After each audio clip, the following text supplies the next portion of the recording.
জামাত শিবিরের বিরুদ্ধে ভুল তথ্য প্রচার করলেও সংবাদপত্রের বিরুদ্ধে ব্যবস্থা নেবে সরকার।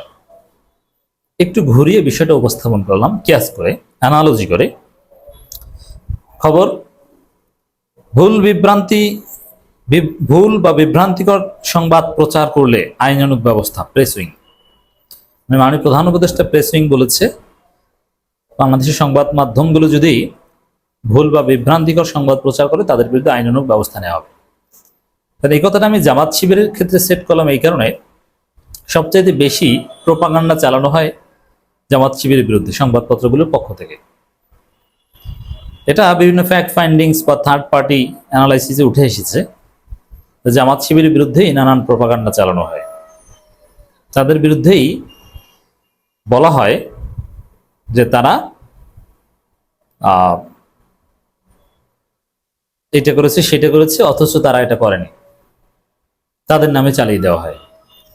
এখন শুধু সরকারের বিরুদ্ধে ভুল তথ্য প্রচার করলে ব্যবস্থা নিবে এটা তো হতে পারে না। জামাত, বিএনপি যে কারো বিরুদ্ধে ভুল তথ্য প্রচার করলে ব্যবস্থা নিতে হবে। মানে মূলত এই যে কঠোরতা সরকারের পক্ষ থেকে, যে ভুল তথ্য প্রচার করলে, বিভ্রান্তিকর তথ্য প্রচার করলে, সংবাদ প্রচার করলে আইনানুগ ব্যবস্থা নেওয়া হবে, এটা বলেছে মূলত ওই যে শেখ মুজিবকে মুক্তিযোদ্ধা তালিকা থেকে বাদ দেওয়া হয়েছে এই প্রোপাগান্ডা ছড়ানোর কারণে। অথচ এটা অসম্ভব।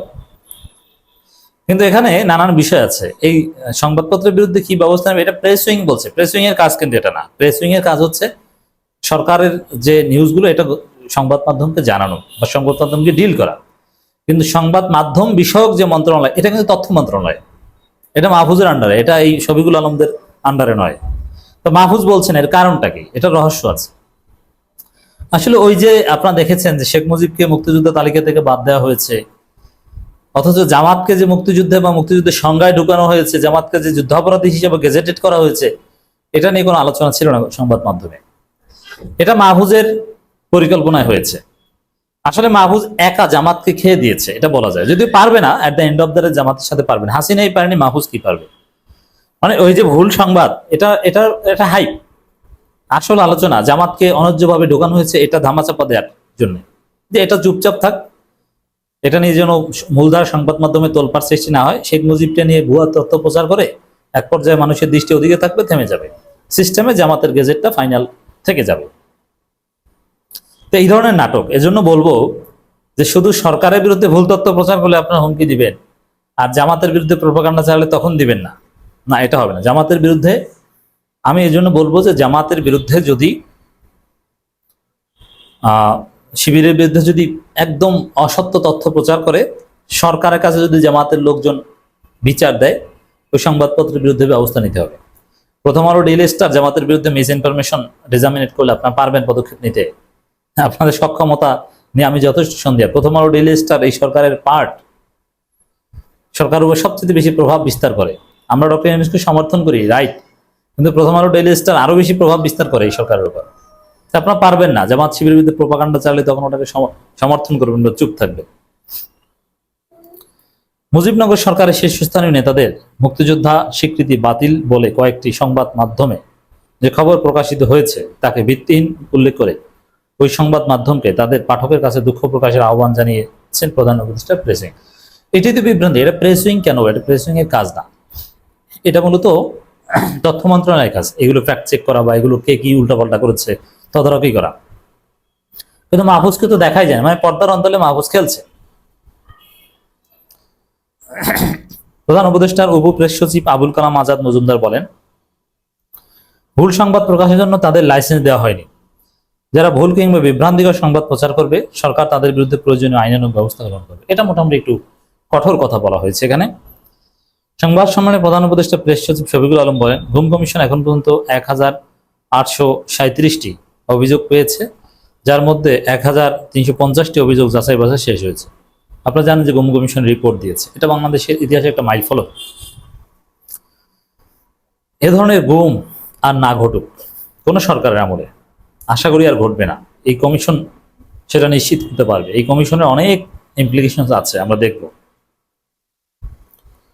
এটা আমাদের সামনে আসছে, গুম কমিশন কি ভয়ানক বর্বরতা। হত্যার চাইতে গুম অনেক বেশি বর্বর। হত্যা করলে তো জানে যে এখানেই এন্ড, কিন্তু গুম করলে 8 বছর 10 বছর অপেক্ষায় থাকে স্ত্রী, সন্তান। দে ডোন্ট নো যে কি করতে হবে। কি দুর্বিষহ জীবন। গুম ফেরত অনেক ভাইদের সাথে আমাদের কথা হয়েছে, কি দুর্বিষহ, মানে এগুলো আসলে পৃথিবীতে এর চাইতে বেশি কষ্টের কিছু নেই। ব্রিগেডিয়ার জেনারেল আব্দুল্লাহ আমার আজমি ভাইয়ের সাথে তার স্মৃতিগুলো শুনেছি, কাছ থেকে দেখেছি, সত্যি এর চাইতে ফাঁসি হওয়া কিংবা গুলি করে হত্যা করাটা কম কষ্টের। শফিকুল আলম বলেন, গুমের কারণে মূল কালপিট ছিল র্যাব।